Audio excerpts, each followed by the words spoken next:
LT grade biology classes की series में topic चल रहा था आर्थिक वनस्पति विज्ञान अथवा इकोनॉमिक बॉटनी। तो इस टॉपिक पर आधारित कुछ इंपॉर्टेंट क्वेश्चन हो गए थे और कुछ मोस्ट इंपॉर्टेंट क्वेश्चन शेष रह गए थे। शेष बचे क्वेश्चन करा देते हैं, जिसमें से पहला है विटामिन सी का सबसे अच्छा स्रोत होता है नींबू, संतरा, आंवला, कैप्सिकम फ्रूटिसेंस। विटामिन सी का सबसे अच्छा स्रोत बताना है। आपको बता दें, जो विटामिन सी होती है एस्कॉर्बिक एसिड होता है, ये खट्टे फलों में पाया जाता है। अब आप सोचोगे कि खट्टा फल नींबू भी है, संतरा भी है, आंवला भी है, तो किसमें होगा? तो सबसे अच्छा स्रोत कहा गया है। कौन सा आंसर सही होगा? देखिए, अगर अभी तक आप लोगों ने वीडियो को लाइक ना किया हो तो जल्दी से सभी लोग लाइक कर दीजिए और अपने दोस्तों में शेयर भी कर दीजिए।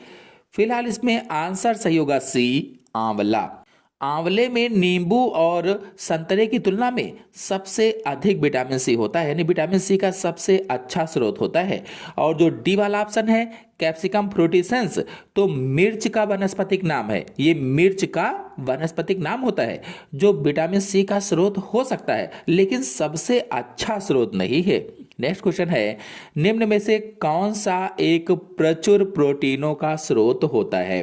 प्रचुर प्रोटीनों का स्रोत कहा गया है, जिसमें प्रचुर मात्रा में प्रोटीन पाई जाती है। गेहूं, चना, सोयाबीन, चावल। वीडियो को लाइक जरूर कर दीजिए आप लोग भाई, क्योंकि लाइक का कोई भी पैसा नहीं कटता है, एकदम फ्री होता है। और अपने दोस्तों में शेयर भी कर दीजिए ताकि ज्यादा से ज्यादा लोग जुड़ सकें। फिलहाल इसमें आंसर सही होगा सी, सोयाबीन। आपको बता दें कि सोयाबीन प्रोटीन का एक अद्भुत स्रोत है, अद्भुत स्रोत। और इसमें लगभग में 40 से 45% तक प्रोटीन होती है, जो अन्य दालों और अनाजों से कहीं अधिक है। और यह शाकाहारी आहार में प्रोटीन की आपूर्ति का सबसे अच्छा स्रोत भी माना जाता है। और गेहूं और चावल मुख्य रूप से कार्बोहाइड्रेट के स्रोत होते हैं।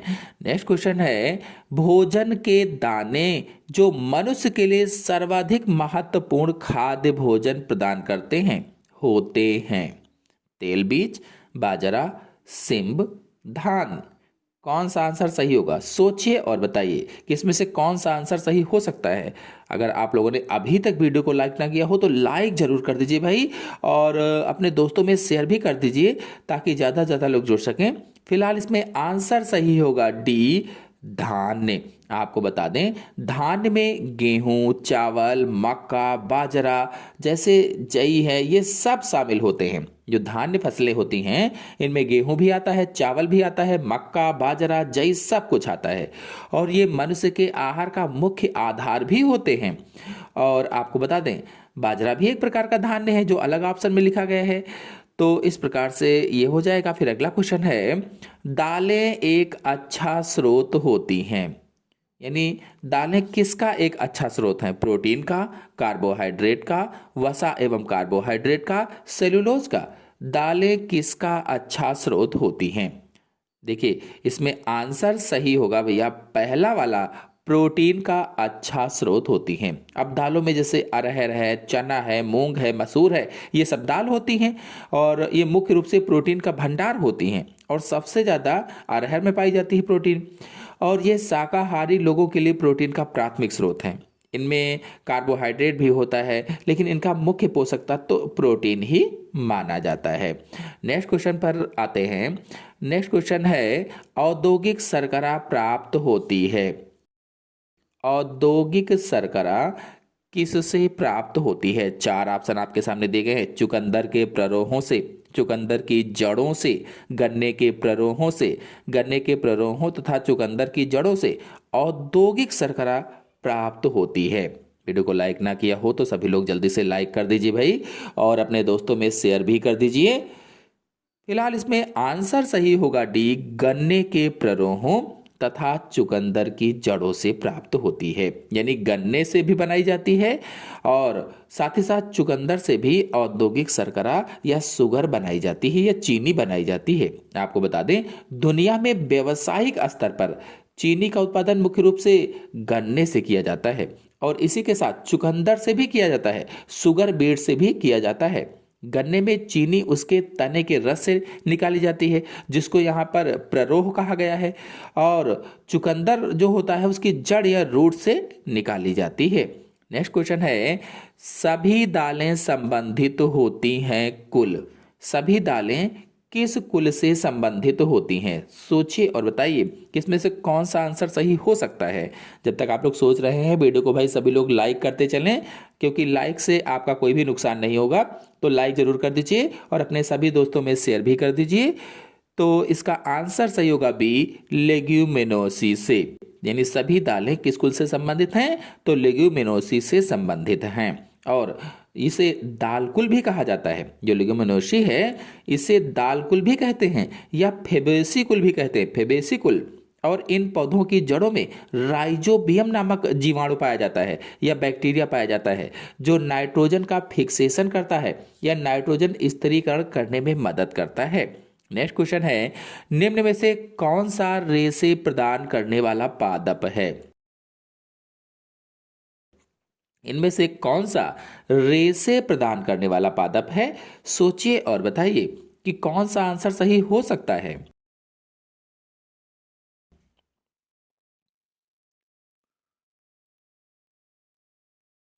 तो इसमें से आंसर सही होगा डी, ये सभी रेशे प्रदान करने वाले पादप होते हैं। जैसे इसमें से एक बता दें आपको, गॉसिपियम हार्बेसियम जो है ये कपास होता है, कॉटन होता है और इससे भी रेशे प्राप्त होते हैं।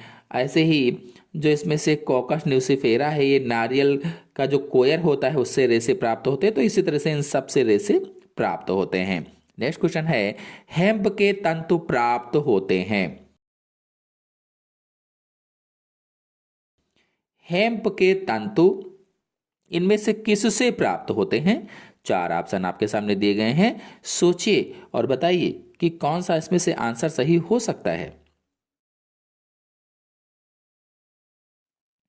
तो इसका आंसर सही होगा पहला, कैनाबिस सैटाइवा से प्राप्त होते हैं। हेम्प का रेशा कैनाबिस सैटाइवा नामक पौधे के तने के फ्लोएम या बास्ट हिस्से से प्राप्त होता है और इसका उपयोग रस्सी और मोटे कपड़े बनाने में किया जाता है। यानी रस्सी बनाने में करते हैं और मोटे मोटे कपड़े बनाने में किया जाता है। नेक्स्ट क्वेश्चन है, निम्नलिखित में से कौन सा पादप तंतु नहीं है? फ्लैक्स, कोयर, सिल्क, हेम्प। कौन सा पादप तंतु नहीं है? सोचिए और बताइए कि इनमें से कौन सा आंसर सही हो सकता है। वीडियो को लाइक ना किया हो तो सभी लोग जल्दी से लाइक कर दीजिए और अपने सभी दोस्तों में शेयर भी करते रहिए। शेयर जरूर कीजिए ताकि ज़्यादा से ज़्यादा लोग जुड़ सकें। फिलहाल इसमें आंसर सही होगा सी, सिल्क। फ्लैक्स, कोयर और हेम्प सभी पौधों से प्राप्त होते हैं, जबकि सिल्क यानी रेशम एक प्राणी या जंतु फाइबर है जो रेशम के कीड़ों के कोकून से प्राप्त होता है। नेक्स्ट क्वेश्चन है, कपास है एक। कपास है एक यानी कॉटन इज ए पर्णतंतु, सतही तंतु, बाष्ट तंतु। इनमें से कोई नहीं। तो आंसर सही होगा इसमें से भी सतही तंतु होती है या सरफेस फाइबर होती है। बता दें, कपास के रेशे वास्तव में कपास के बीज की बाहरी सतह पर उगने वाले रोम होते हैं, सीड कोट पर उगने वाले हेयर्स होते हैं। इसीलिए इसे सतही तंतु कहा जाता है या सरफेस फाइबर कहा जाता है। नेक्स्ट क्वेश्चन है, अलसी के रेशे प्राप्त होते हैं। अलसी के रेशे किससे प्राप्त होते हैं? चार ऑप्शन आपके सामने दिए गए हैं। कौन सा ऑप्शन सही हो सकता है इसमें से? सोचिए और बताइए कि इनमें कौन सा आंसर सही होगा। वीडियो को लाइक ना किया हो तो भाई लाइक सभी लोग जल्दी से करें और वीडियो को शेयर भी करते रहें। फिलहाल इसमें आंसर सही होगा बी, लाइनम यूसिटेटिसिमम से प्राप्त होता है। बता दें कि अलसी या फ्लैक्स का रेशा लाइनम यूसिटेटिसिमम से प्राप्त होता है, यानी इसके तने से प्राप्त होता है और यह एक बास्ट फाइबर है, बास्ट फाइबर, जिसका उपयोग उच्च गुणवत्ता वाले लिनन कपड़े बनाने के लिए किया जाता है। नेक्स्ट क्वेश्चन है, औद्योगिक कोयर नारियल के किस भाग से प्राप्त होती है? जो औद्योगिक कोयर है ये नारियल के किस भाग से प्राप्त होगी? चार ऑप्शन आपके सामने दिए गए हैं और इस क्वेश्चन का आंसर बताएंगे आप लोग कमेंट बॉक्स में। आप सभी लोग बताइएगा कि इसमें कौन सा आंसर सही होगा। फिलहाल हम अगले क्वेश्चन पर आते हैं। रेशम उद्योग कहलाता है? सिल्क इंडस्ट्री इज कॉल्ड, क्या कहलाएगा? Apiculture, horticulture, sericulture, pisciculture. कौन सा आंसर सही होगा?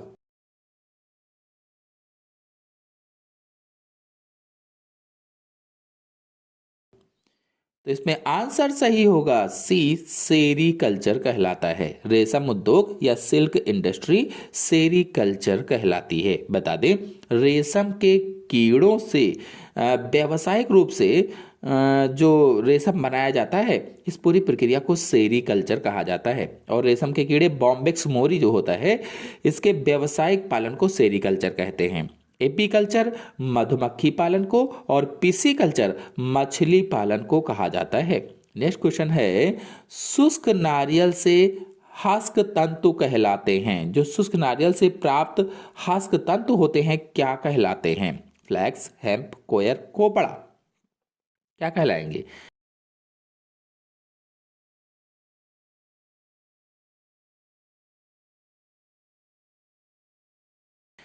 तो आंसर सही होगा इसमें से सी, कोयर कहलाते हैं। सूखे नारियल के छिलके से जो रेशे निकलते हैं, उन्हें तकनीकी रूप से कोयर कहा जाता है, कोयर। और कोपड़ा नारियल के सूखे हुए सफेद खाने वाले भाग को कहते हैं, जिससे तेल निकलते हैं।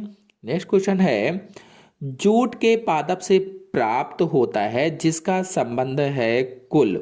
जूट के पादप से प्राप्त होता है जिसका संबंध है कुल, किस कुल से संबंध होता है? सोचिए और बताइए कि कौन सा आंसर सही हो सकता है।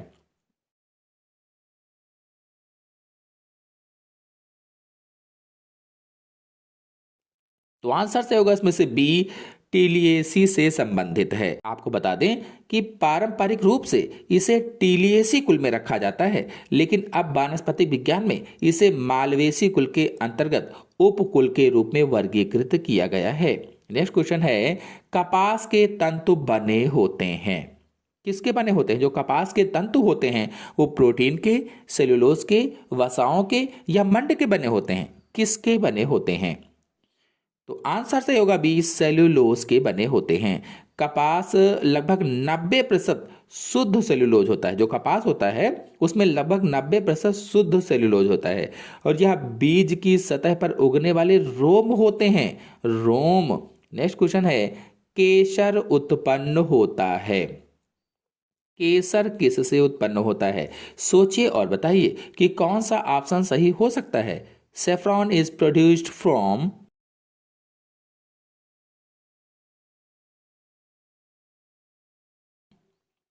आंसर सही होगा इसमें से भी, क्रोकस पादप की वर्तिका तथा वर्तिकाग्र से। बता दें कि केसर क्रोकस सटाइवस के फूल के सूखे हुए स्टिग्मा और स्टाइल से प्राप्त होता है। जो केसर है ये क्रोकस सटाइवस जो पौधा होता है, इस पौधे के फूल के सूखे हुए स्टिग्मा और स्टाइल से प्राप्त होता है, यानी वर्तिकाग्र और वर्तिका से प्राप्त होता है। 1 किलो केसर के लिए हजारों फूलों की आवश्यकता होती है, इसलिए यह बहुत महंगा होता है। नेक्स्ट क्वेश्चन है, दालचीनी प्राप्त होती है, दालचीनी किससे प्राप्त होती है? सोचिए और बताइए कि कौन सा ऑप्शन सही हो सकता है। दालचीनी प्राप्त होती है,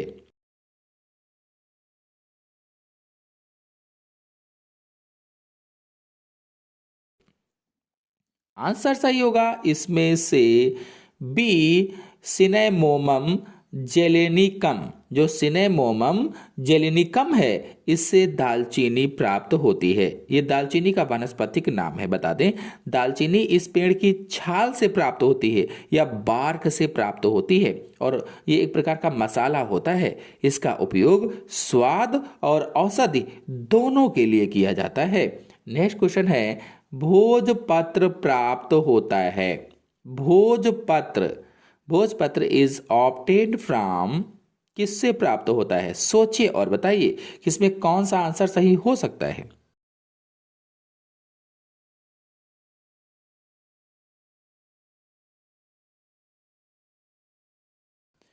आंसर सही होगा इसमें से सी, बेटुला यूटिलिस की छाल से भोजपत्र प्राप्त होता है। बता दें कि हिमालय में पाए जाने वाले बेटुला वृक्ष की छाल कागज की तरह पतली परतों में निकलती है और प्राचीन काल में भारत में इसी पर ग्रंथ लिखे जाते थे।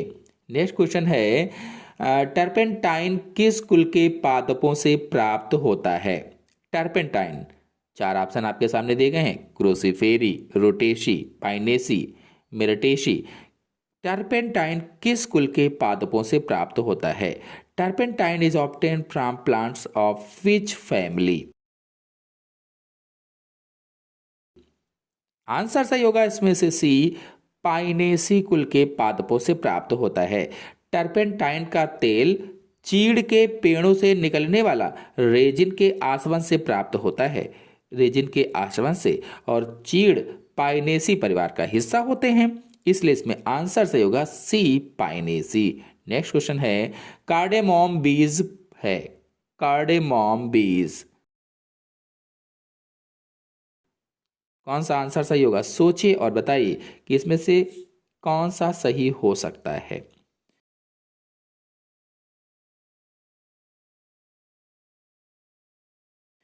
तो आंसर सही होगा इसमें से बी, एलेटेरिया कार्डेमोम का। आपको बता दें, छोटी इलायची का ये वैज्ञानिक नाम होता है, एलेटेरिया कार्डेमोमम। ये छोटी इलायची का वैज्ञानिक नाम होता है। क्या नाम होता है? एलेटेरिया कार्डेमोमम, और यह अदरक के परिवार से संबंधित होता है।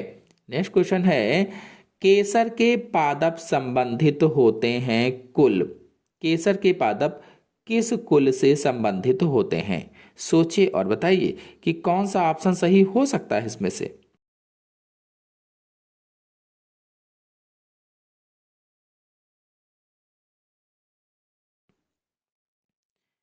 तो आंसर सही होगा इसमें से पहला, एरिकेसी कुल से संबंधित है। ये एरिडेसी कुल से संबंधित होते हैं। नेक्स्ट क्वेश्चन है, चूसने वाले गोंद का निम्न में से कौन सा स्रोत है? चूसने वाले गोंद का,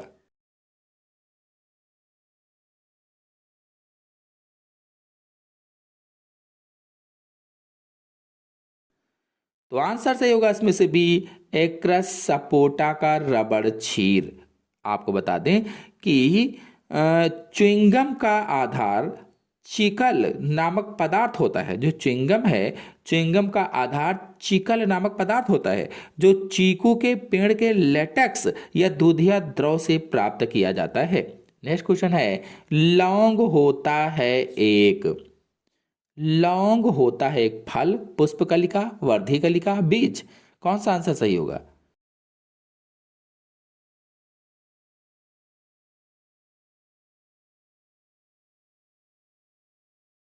तो आंसर सही होगा इसमें से भी, पुष्पकलिका होती है या शुष्क पुष्पकलिका होती है।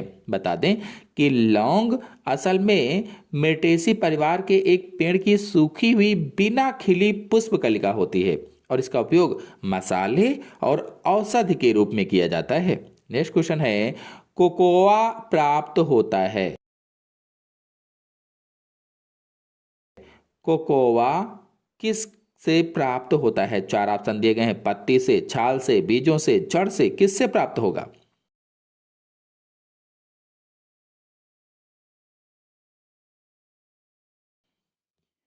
तो आंसर से होगा सी, बीजों से प्राप्त होता है।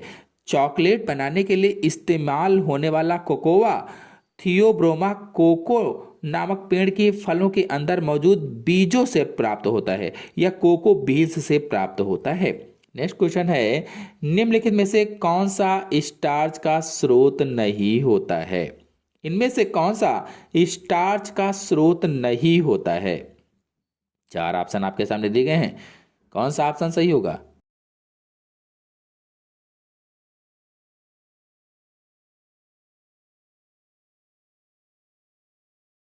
ऑप्शन सही होगा इसमें से पहला, फेसियोलस जाति, ये स्टार्च का स्रोत नहीं होता है।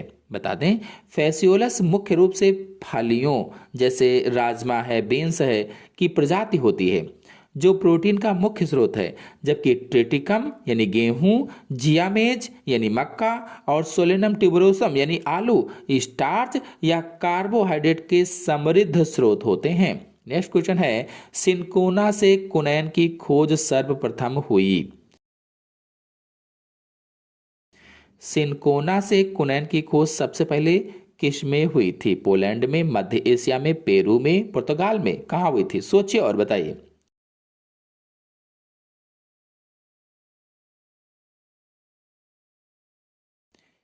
आंसर से होगा इसमें से सी, पेरू में हुई थी। पेरू में। बता दें, मलेरिया के इलाज में इस्तेमाल होने वाली दवा कुनैन सिनकोना की पेड़ की छाल से निकाली जाती है और यह पेड़ मूल रूप से देखा जाए तो दक्षिणी अमेरिका के एडीज पर्वत क्षेत्र, विशेष रूप से पेरू में पाया गया था। नेक्स्ट क्वेश्चन है, किसके बीजों से दूध के समान पदार्थ बनाया जाता है? किसके बीजों से दूध के समान पदार्थ बनाया जाता है? सोचिए और बताइए कि इसमें से कौन सा आंसर सही हो सकता है।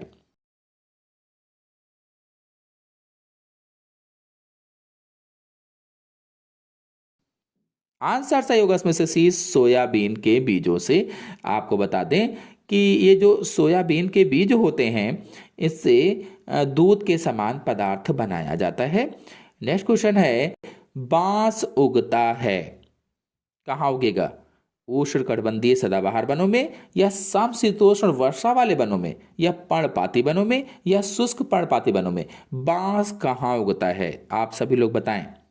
हम आपको इसमें दो ऑप्शन बता रहे हैं, उष्णकटिबंधीय सदाबहार वनों में या समशीतोष्ण वर्षा वाले वनों में। इन दोनों में से कौन सा सही हो सकता है? आप सभी लोग कमेंट बॉक्स में जरूर बताएं। नेक्स्ट क्वेश्चन है, पैरा रबड़ प्राप्त की जाती है, कौन सा आंसर सही होगा इसमें से?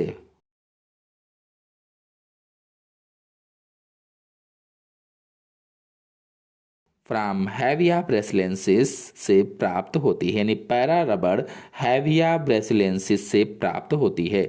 दुनिया का अधिकांश प्राकृतिक रबड़ हैविया ब्रेसिलेंसिस नामक पेड़ से प्राप्त होता है, जिसे आमतौर पर रबड़ का पेड़ कहा जाता है। रबड़ का पेड़। नेक्स्ट क्वेश्चन है, रबड़ प्राप्त होता है। देखिए, फिर से वही क्वेश्चन घुमाकर पूछा गया है, तो इसमें कौन सा आंसर सही हो सकता है? रबड़ किससे प्राप्त होगी?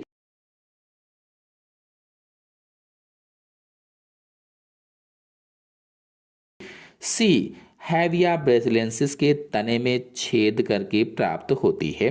नेक्स्ट क्वेश्चन है, निम्न में से किससे कोक प्राप्त होता है? किससे कोक प्राप्त होता है बताना है। सोचिए और बताइए कि कौन सा आंसर इसमें से सही हो सकता है। कोक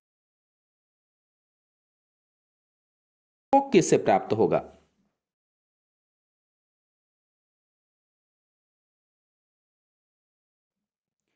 तो आंसर सही होगा इसमें से सी, एर्थोजाइलोन से कोक प्राप्त होता है। अंतिम क्वेश्चन है, भारत में रबड़ प्राप्त किया जाता है।